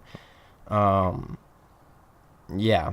I mean, that was pretty much it. I feel like this year I like didn't, this is the first year where I look back and it's like, I mean, the Rocket League tournament was cool, but other than that, there's no thing where I was like, oh, I couldn't have missed that. Like last year we met Philip DeFranco and like there were some cool games and stuff like that. Every previous year there's like something that's really fun, but like this year it was just, there just wasn't as much. And it's, I don't even know if it was like any specific like fault of like PAX or anything like that, but it just turned out that this convention in particular didn't have that much for me. Still fun though. Oh yeah, I mean, it was a great weekend with my buds, but the convention itself, I would say, was, I mean, we kind of already addressed that, but it was somewhat lacking. Yeah. I mean, for me, it's a weird time for games though, so I don't know. Like, again, there's just not a lot of stuff coming out this year. For me, Monster Hunter was like the one thing I wanted to see when it got revealed at E3. Like, I was big on that. I was happy I got to play it. It feels like Monster Hunter on a big console, which is nice. Hasn't been on a big one, except like it was on like the Wii U, so I had never owned a Wii U, but I'm excited to be able to play this with a real controller and, you know, great graphics, and it's just some nice quality of life improvements to the game that make it not as hard to get into, so I'm happy about that. The one other game that I played actually that I actually kind of liked was Ruiner. It was like I talked about this on the PAX thing, the PAX Cast, but basically top-down twin-stick shooter. Has a mix of like melee attacks, so you can like dash, melee. You can pick up guns. Has like some other abilities, like you can activate like a shield that blocks like frontal attacks, and or you can like chain your dashes to like pause time and like do like 3 dashes like around the arena and like attack and pick things up. Really cool, just like aesthetic. It was very like, the color scheme is like just shades of black and red, and your main character is like this cyberpunk guy that you don't see his face, because on his face is just like this electronic mask that just has like letters and numbers that appear on your face. And so one of the things I think I did see this. Yeah, one of the things that happens is in the boss fight that you see, you're getting like notifications from some dude who's talking to you and telling you like you need to climb this tower and like find the boss and kill the boss, and that was the thing. And so he's like, you need to do this quickly. I'm giving you 15 seconds to do this. And so you get a cutscene where the dude's mask just like shows like 1 minute, and then just see the numbers count down to like 15 seconds, and like the battle starts, and you get to go around, kill people, and like add time, and like it was just cool. I saw that when you get to the next level, there's like an upgrade tree, so you can get a bunch of different things. It just seemed pretty cool. I don't know how great that game's gonna be when it comes out. It comes out like this month, I think, so I would look forward to that. But other than that, didn't really play all that much. the one thing I did play was Monster Hunter, and that took all day. And yeah, I mean, there was probably some stuff in like the Switch like area. They had like the Adult Swim game thing. They've gotten like really big publishing a bunch of weird games, and then a lot of them are coming out to the Switch.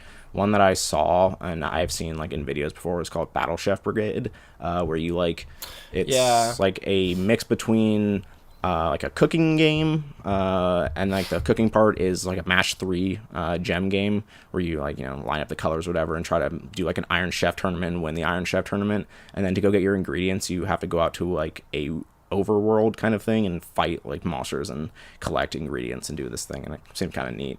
Has a really cool art style to it. But that's coming to Switch, which is cool. I feel like I saw who was talking about this. I think it was, I don't know, some YouTuber I was watching. They were saying that like they claim that the Switch is going to be like the new Vita, where people just like not necessarily dump indies, but it's like, oh, there's an audience of, because with the Vita there is an audience of people who, if you had a Vita, people who had a Vita bought a lot of games. Like I have a Vita, I bought a lot of games on there. I feel like you bought a good number too. So people who were making indie games would release them on the Vita because they know that, there's only however many Vitas out there, but they buy 10, 15 games or whatever.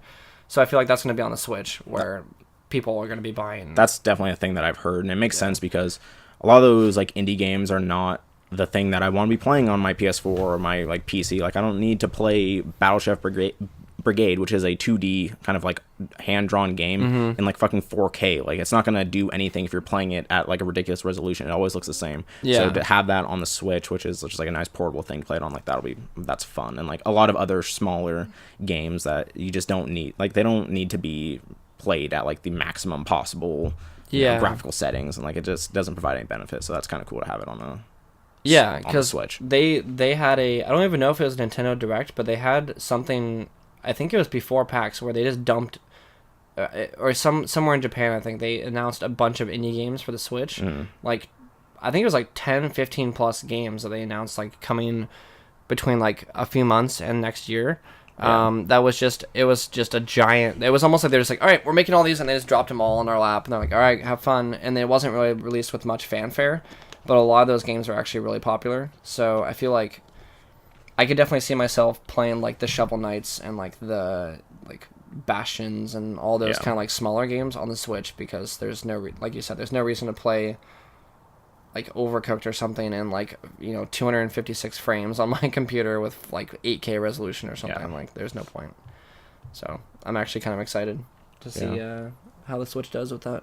Other than those few games that I mentioned, just kind of the same thing. Just not a lot there that I really want to see. Like they had Shadow of War, which is a big game, but that game comes out, you know, like next month. So I don't need to wait 3 hours in line to play that game because it's going to be out soon. Also, not that excited for it. Like I don't need to play that game there. And just, a lot of the just big games there are not ones that I need to play, or they're coming out soon. I heard you could actually pay $5 to skip ahead to the front of the line in Shadow of War. I'd have done that. Yeah. Honestly, if there was a pay to get to the front of the line thing, $5, I would have done it. Like, it's not.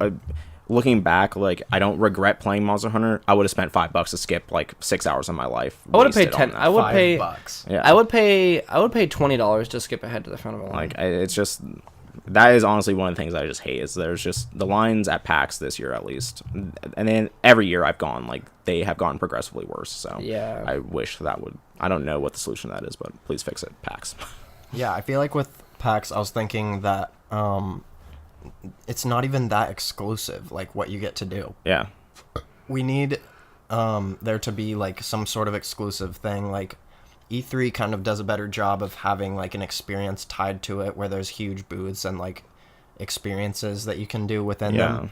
But we need more like exclusive merch. We need like there's not even that much exclusive merch to buy, like in general. Like that was the thing, is like I was going to like, I bought like a shirt from Supergiant Games, which is made like Pyre and Bastion and Transistor and all these other, like they all have great artwork. And I went over there, I was like, oh, like this is a sweet like 10-year anniversary or like 5-year anniversary shirt for Bastion. It was sold out. And he's like, oh, you can just buy it online. I was like, anytime I want. He's like, yeah. I was like, oh, okay. And then I went to another like fan gamer or whatever and saw a cool Hyperlight Drifter shirt. I was like, oh, can I get this? Oh, sorry, man, it's sold out. you can buy it online though. I was like, I can? Like, you just always have it up there? Yeah. It's like, okay, so like none of this stuff is like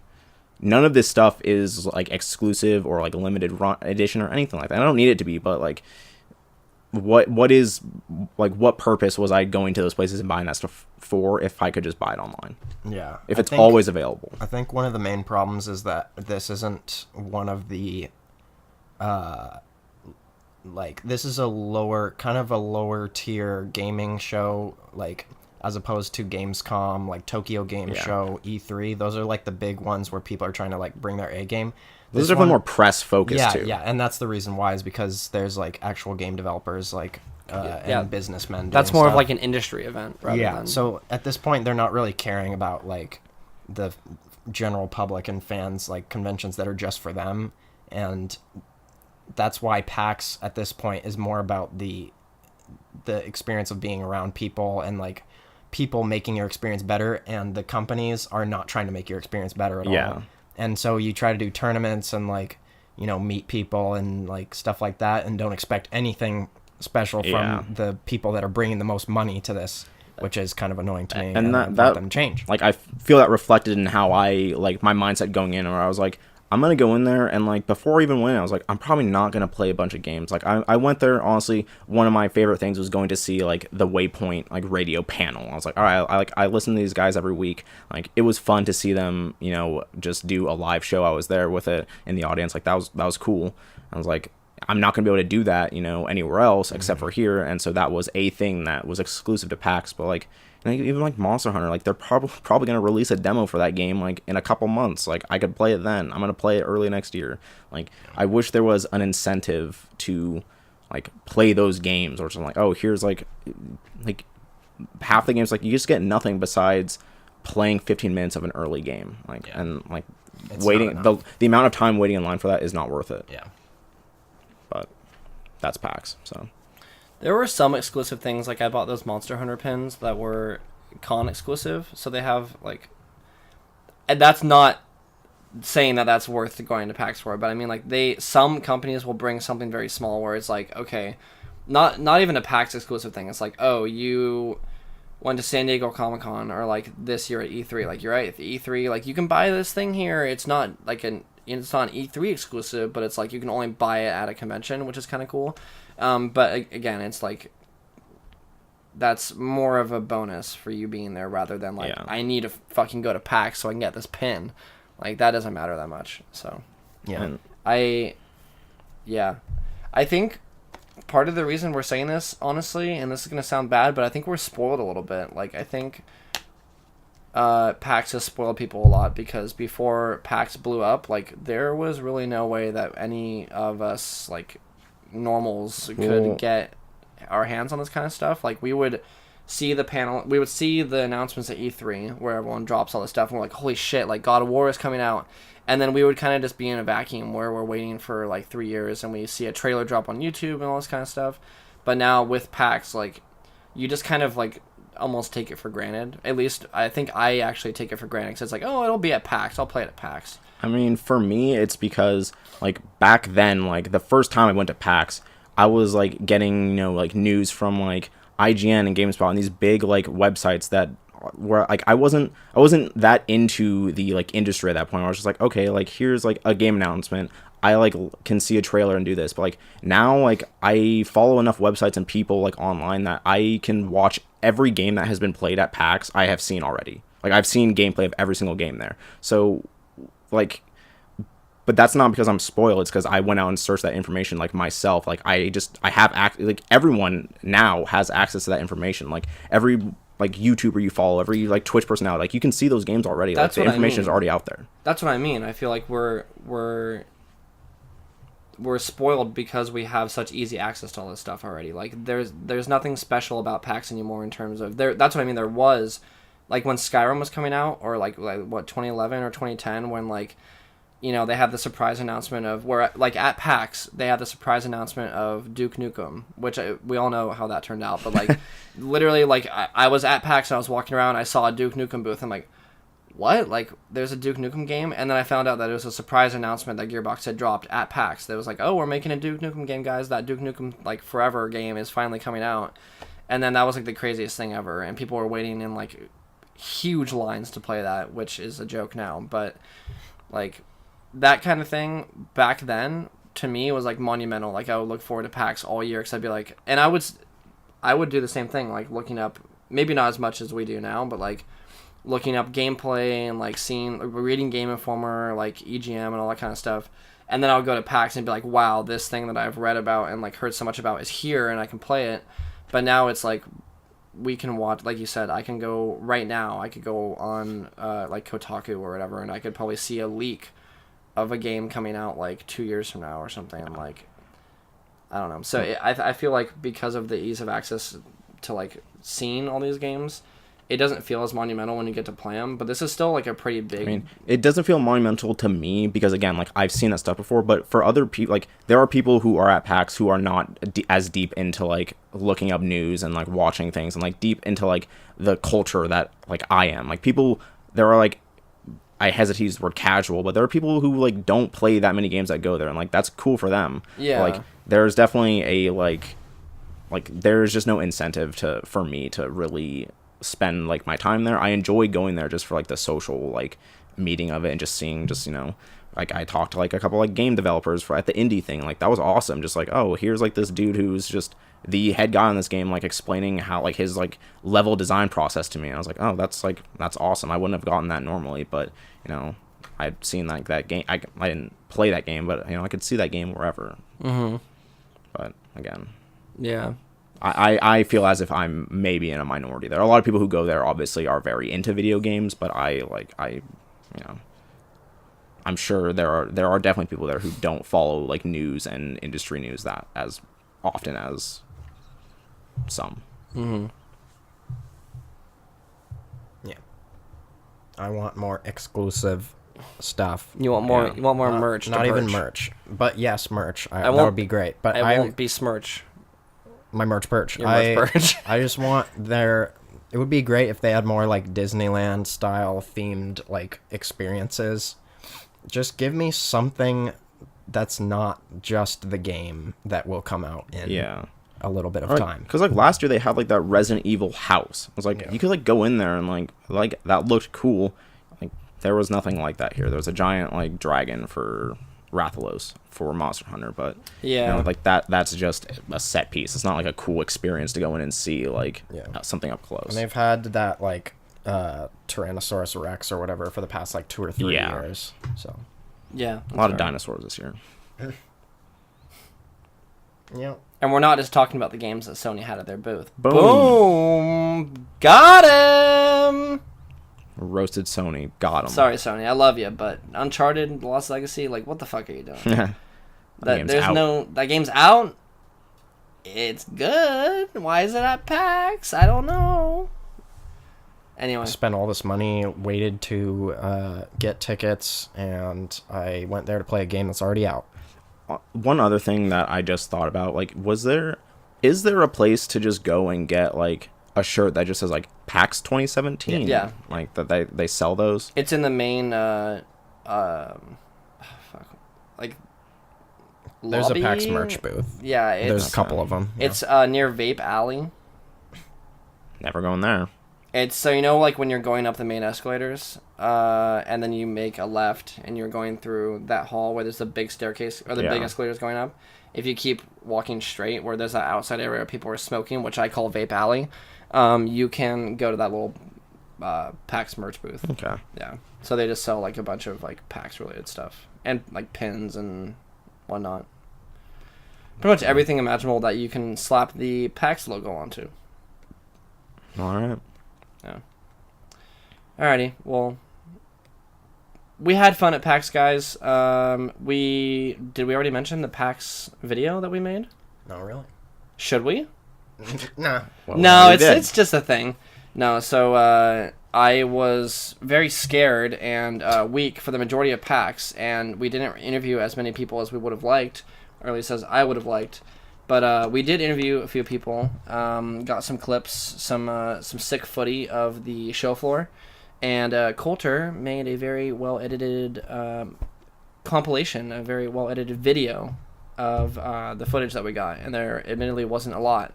So thank you, Colter. Yeah, thank you, we have, bud. like, literally all the footage in that video. That's pretty much all the footage that we did.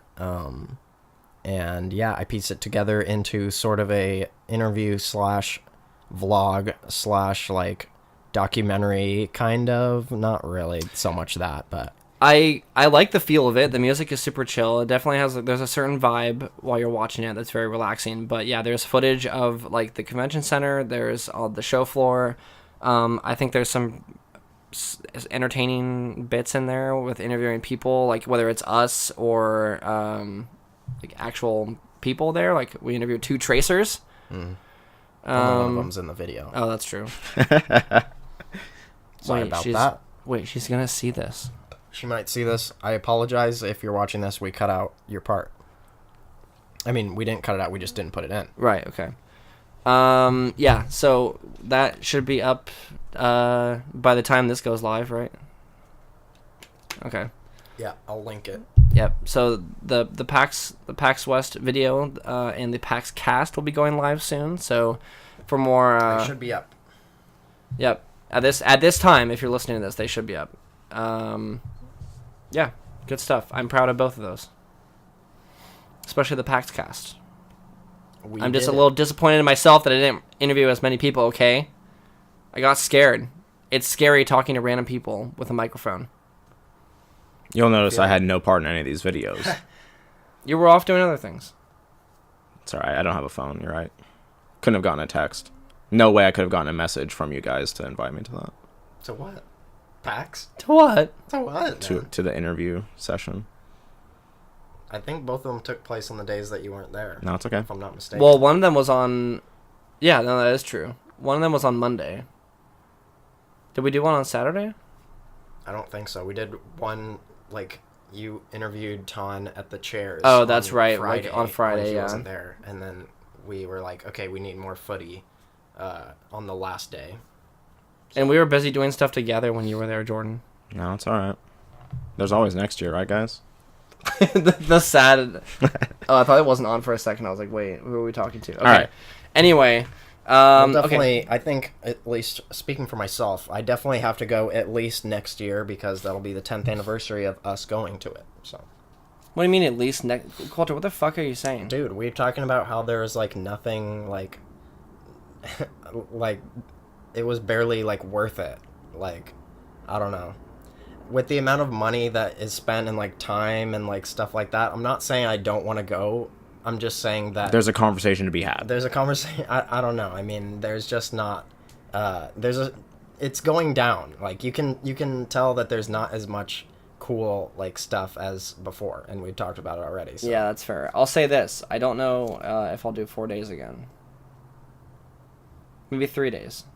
Not that I didn't. Okay, that sounds bad. I had a lot of fun, but I was very tired, and Yeah. I feel like especially on Monday, like I was good. Like it was fun to be in Seattle and like hanging out with you guys, which is always fun, of course. But in regards to PAX, I was getting to that point where I was like, I almost just want to like chill at the hotel or like do something around the city. But then it was also really hot, so I don't know. I was very sluggish and tired on Monday. For me, I don't know like if it I was just feel me. like you need as much. I feel like you need all 4 days because it takes almost a half day to like play one game. Yeah. So you kind of need a lot of time to like do the stuff. I wish there was a way to like if it was like Disneyland where it's open like 365 or whatever, where you could take like a day off and then go the next day. You do need like that time to recharge or whatever, but you kind of need like a lot of days to get everything done that you want to get done. I wonder if it would be just helpful having like the time like open an hour early or close an hour later, just like that extra little bit of time just to be able to move, like just I wish it closed at 7 instead of 6. Yeah, that feels early to me. Yeah. But 7 regardless. seems like almost late. Like 8 Yeah. would be kind of late. Yeah. Yeah. Anyways. Alrighty. Well, I think it is time to reach into that bagaroo and pull out one of those wacky films. Colter, give us a song. Time to pick a wacky film. It's time to pick a film. While we're doing this, I just recently purchased a PS4 Pro. Okay. The Destiny limited edition Glacier White.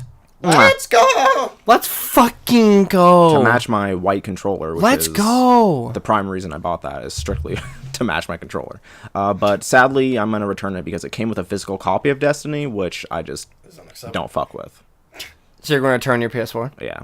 No, you're not. I'm not, but I'm upset that I have to use a disc.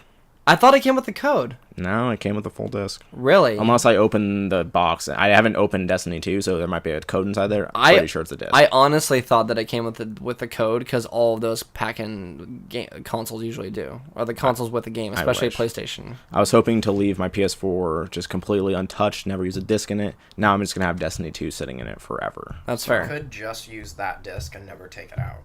Yeah, but that's the thing, is it's just going to be in there forever. I didn't want to have to use a disc at all. Yeah.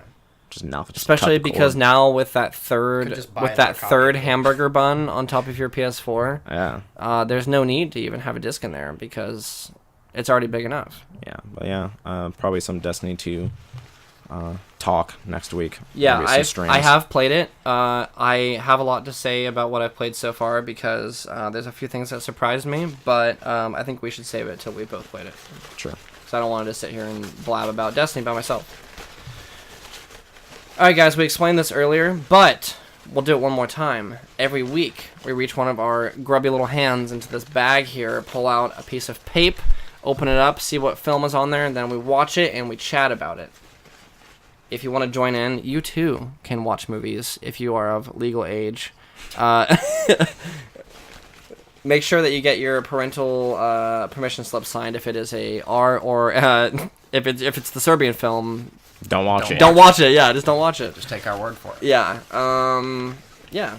So now I have a hand in this little. If you want to see the list, you can go to our website, itsnotsosubtle.com, and there's a tab for the Wacky Film List, or you can go to our Twitter page at itsnotsosubtle, and it's the pinned tweet. Woo! Thank you, Colter.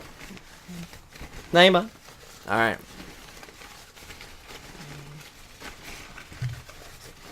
Colter, how do you feel about Destiny 2? Don't really care. Alright. There's some games where it's just like, unless someone convinces me to like do it and I like try a fair amount of it, I just have no problem leaving it alone. Okay. What if I give you my copy of Destiny 2 so I can buy a digital copy? I'm not doing that. You're insane. You're fucking crazy. All right. I have the movie in my hand. What is it? I always get nervous. Ooh, okay, it's Predator. All right. Got another silly action movie. This is the old Predator, correct? Not Predators. Right, yeah. So if you notice, it says Predator, not Predators on the piece of paper. Thanks, man. It's not the remake. There's probably a better film, honestly. The remake is actually pretty good. I don't know anything about that. Predators was alright. Yeah, with an S. That's the one I'm talking about. Check the paper. It's the one without an S. That was a bit of a stroke. I'm angry. Okay, well, next week we're going to watch Predator. I would say... I think we put this on around the same time that we put on T2. Maybe I'm crazy. Probably. It's in the same league, right? It's probably like with Alien. Action. Oh, was it? Okay. I mean, it's more action-packed than Alien, for sure. But I think T2 is a later... came after this by a bit. That's Could fair. be wrong. No, but I mean, like when we put it on, you mean? It does have Schwarzenegger in it, so... be ready for that. Have you guys seen this movie? I have not. Okay. Have you? No, I haven't. All right. This will be interesting. All right, guys. Well, next week we're gonna watch Predator, and we'll talk about it. Y'all should watch it too. Send in a question if you have it about the movie. Look, we say this. I think we're moving towards outro and plugs. If everyone's cool with that. Look, I'm just gonna say this. All right. I said this last time. I know that some of my friends and people that acquaintances, whatever you want to say, are watching this right now. Send a fucking email, bro, or gal, or whatever. What have you? If Send an watched email. This far. Yeah, I feel like if you like us enough, or if you tolerate us enough, or any one of us enough to watch an hour and a half plus of us talking about random shit, you can at least just tell me what color socks you're wearing. Yes, That's fine. Any question That's at all, the bare really. minimum one. Yeah. I'll say that. That's fine. Just be like, yo, I'm wearing blue socks today. Like, that's fine. If they just write blue, I'll Send understand. us an email that says blue. I'll be like, I'll be Well, like, no. all yes. right, I'll just be like, Really anything. I did you it. know. Send us something that we can talk about. let us know that we exist. yeah, just send us a topic, question, If they like anything. if they want to actually send us something, where would they send it to? Well, of course, at It's harder than it. help. It's harder than it It's seems. not to everyone. so subtle at gmail.com. It's not so subtle at gmail.com. That's the email. You can also go to our Twitter at It's Not So Subtle, Instagram at It's Not So Subtle. You could watch our Twitch stream at It's Not So Subtle. You could do a bunch of different things. You could text me. My number is 425-287-4291. Facebook.com/It's Not So Subtle. You just doxed someone. Dox. Someone they're gonna 100%. call That's- that number. That's not my phone number. That's your neighbor. It could be. Yeah. Facebook.com/It's Not So Subtle. Write something to us on the wall. We'll see it. Right? Yeah, we'll see. That's it. how that Hey, works. That's look, how Facebook works. we Just saw- write it on there. We saw a lot of likes coming in from you peeps on the Facebook. We appreciate you. Just send something our way. You know. Yeah. We'll talk about it. I'm not gonna just ignore Make you. fun of my glasses or something. Like, you can just roast me, fam. I'm tired of doing it myself. So if someone else could do it, I'd really appreciate honestly, it. I don't get made fun of by these guys enough. You can join in too. Dane has enough eyes for everyone. I mean, come on. Oh, hey. It's Oh, Petey. boy.